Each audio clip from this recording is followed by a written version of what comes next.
আসসালামু আলাইকুম। সঞ্চয়পত্রে যারা বিনিয়োগ করেছেন অথবা সঞ্চয়পত্রে যারা বিনিয়োগ করার কথা চিন্তা করছেন, তাদের জন্য আজকের ভিডিওটি খুবই ইনফরমেটিভ। না টেনে পুরো ভিডিওটি দেখেন। সেটা হলো যে সঞ্চয়পত্র বিক্রয়ের জন্য সরকারের যে অপারেশনাল প্রসেস সেখানে একটা ছোট্ট চেঞ্জ আসছে। যেই চেঞ্জটা অনেকের জন্য অনেক বড় সমস্যার কারণ হয়ে দাঁড়িয়েছে। আমি আজকে সেই সমস্যাটার সমাধান কিভাবে করবেন সেটা নিয়ে আলোচনা করব। কথা বলছিলাম যে সঞ্চয়পত্র নতুন করে কেনার ক্ষেত্রে অথবা যাদের সঞ্চয়পত্র আগে আছে তাদের রিনিউ করার ক্ষেত্রে অনেকেই তাদের যে মোবাইল নাম্বার দেয়া ছিল সেই নাম্বার নিয়ে বেশ কিছু সমস্যার সম্মুখীন হচ্ছেন। বিষয়টা আমি আরো ক্লিয়ার করি, সেটা হলো আপনারা জানেন সঞ্চয়পত্র যখন আমরা ক্রয় করি তখন ফর্মে যিনি ক্রেতা এবং যিনি নমিনি তাদের ২ জনেরই এনআইডির তথ্য দিতে হয় এবং একই সাথে মোবাইল নাম্বারটা উল্লেখ করতে হয়। এখন এইভাবে আমরা এর আগে সঞ্চয়পত্র কিনেছি, আমাদের পছন্দনীয় মোবাইল নাম্বার আমরা দিয়েছি। কিন্তু আমাদের দেশে যেটা হয়, আমরা যারা যে সিম ইউজ করি, সেই সিমটা দেখা গেছে যেই ব্যক্তি ইউজ করে অনেকেরই তার নিজের বায়োমেট্রিক করা নেই। মানে ফিঙ্গারপ্রিন্ট দিয়ে তার এনআইডি এর এগেইনস্ট এ এই সিমটা নিবন্ধিত না।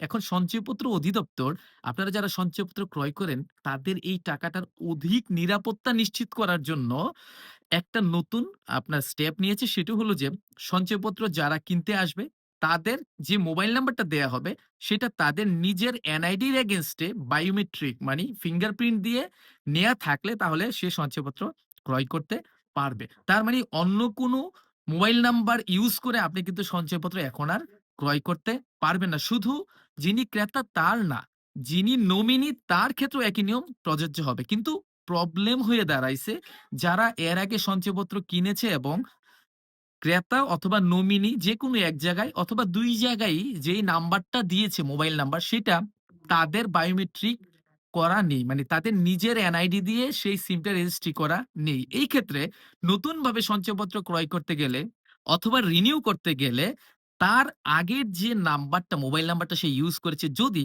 ক্রেতার নিজের বায়োমেট্রিক করা না থাকে অথবা নমিনি যাকে করা হয়েছে তার যদি নিজের বায়োমেট্রিক করা না থেকে থাকে তাহলে এখন কিন্তু সেই নাম্বারটা আপনাকে চেঞ্জ করতে হবে। এর জন্য সঞ্চয়পত্র আপনি যেখান থেকে তখন কিনেছিলেন, যদি এটা সোনালী ব্যাংক হয়, তারপরে যদি সঞ্চয় ব্যুরো অফিস হয়, যেখান থেকেই কিনেছিলেন অথবা এটা যদি বাংলাদেশ ব্যাংক থেকেও আপনি আগে কিনে থাকেন, তাহলে সেখানে গিয়ে আপনি এই নাম্বারটা চেঞ্জ করার জন্য একটা অ্যাপ্লিকেশন করবেন। অ্যাপ্লিকেশনের সাথে আপনি যে সঞ্চয়পত্র আগে কিনেছিলেন, সেই সনদের একটা কাগজ দেয় না আপনাদেরকে? সেই রিসিটের একটা কপি দিবেন। আপনাদের এনআইডির ফটোকপি দিবেন।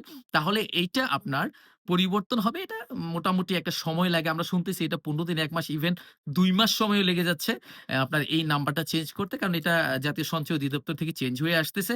এছাড়া আপনাদের জন্য একটা শর্টকাট ওয়ে আছে। সেটা হলো যে আপনি আ যে নাম্বারটা আগে ব্যবহার করেছিলেন, সেই নাম্বারটা আপনার নিজের বায়োমেট্রিক করা নেই। বাট হয়তোবা আপনার বাবার এনআইডি এর এগেইনস্ট এ অথবা মায়ের অথবা বোনের বা ভাইয়ের এনআইডি এর এগেইনস্ট এ বায়োমেট্রিক করে রেজিস্ট্রেশন করা। কারণ রেজিস্ট্রেশন ছাড়া এখন কিন্তু কোন সিমই আর ব্যবহার করা যায় না।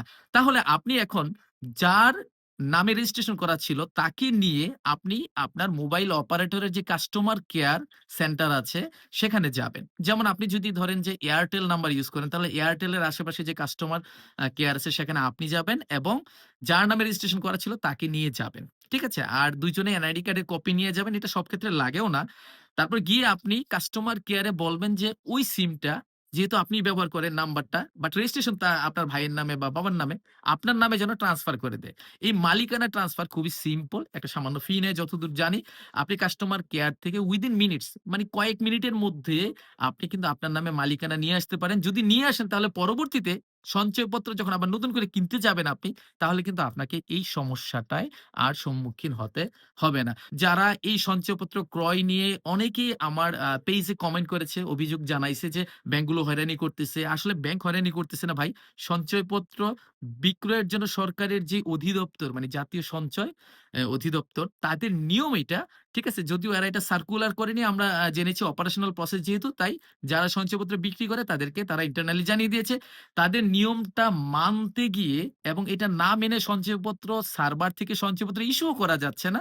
সো এখানে ব্যাংকার আপনাকে কোনো হয়রানি করতেছে না। আপনারা জাস্ট এই ২ টা ওয়েতে জাস্ট ১ নাম্বার ওয়ে আমি বলছিলাম যে আবেদন করে আপনার মোবাইল নাম্বারটা চেঞ্জ করে নতুন নাম্বার আপনি যুক্ত করতে পারেন। অথবা দ্বিতীয়ত যেটা বলছিলাম যে আপনার আগে যে নাম্বারটা দেয়া ছিল, সেই নাম্বারটা আপনি মালিকানাটা আপনার নামে মোবাইল অফিসে গিয়ে মানে মোবাইল সরি কাস্টমার কেয়ারের যে অফিস সেখান থেকে গিয়ে মালিকানা কিন্তু আপনি নিজের নামে নিয়ে নিলেই আপনার এই সমস্যাটার আপনি সমাধান করতে পারেন। আর আপনাদেরকে বলে রাখছি যে আপনার নিজ নামে মানে নিজ এনআইডি এর এগেইনস্ট এ আপনার কয়টা মোবাইল সিম রেজিস্টার্ড করা আছে সেটা কিন্তু আপনার মোবাইল থেকে *16001# এইটা টাইপ করে ডায়াল করলে আপনার ফিরতি এসএমএস এ আপনাকে আপনার যে এনআইডি আছে তার যে ৪ টা সংখ্যা সর্বশেষ ৪ সংখ্যা সেটা দিতে বলবে। আপনি টাইপ করে দিবেন। দেওয়ার পরে আবার রিপ্লাই দিবেন। রিপ্লাই দিলে আবার আপনার এখানে একটা ফিরতি মেসেজে বলে দিবে আপনার নিজের এনআইডির এগেইনস্ট এ কয়টা সিম রেজিস্ট্রি করা আছে সেই তথ্যটা আপনারা ফ্রিতে দেখে নিতে পারবেন। সুতরাং আপনার নিজের রেজিস্ট্রি করা সিম নাম্বার দিয়ে এখন থেকে সঞ্চয়পত্র নতুন করে কিনতে হবে। অথবা আপনার যদি রিনিউয়াল করার প্রয়োজন হয় সেটাও করতে হবে। তো আশা করি এই রিলেটেড যারা সমস্যায় ছিলেন আপনারা এই বিষয়টা ক্লিয়ার করতে পেরেছি আমি এবং যদি তারপরও না বুঝে থাকেন অবশ্যই কমেন্ট করবেন। আর এই রিলেটেড মানে ফাইন্যান্সিয়াল লিটারেসি রিলেটেড আমি অনেক কিছু নিয়েই আলোচনা করি। এখানে আমার এই পেইজে আমার একটা YouTube চ্যানেলও আছে সেখানে করি। তো আপনারা যদি ভালো লেগে থাকে এই কনটেন্টটা শেয়ার করেন আর আমার এই পেজটাকে ফলো করে রাখলে পরবর্তী ভিডিও পেতে আপনাদের জন্য সুবিধা হবে।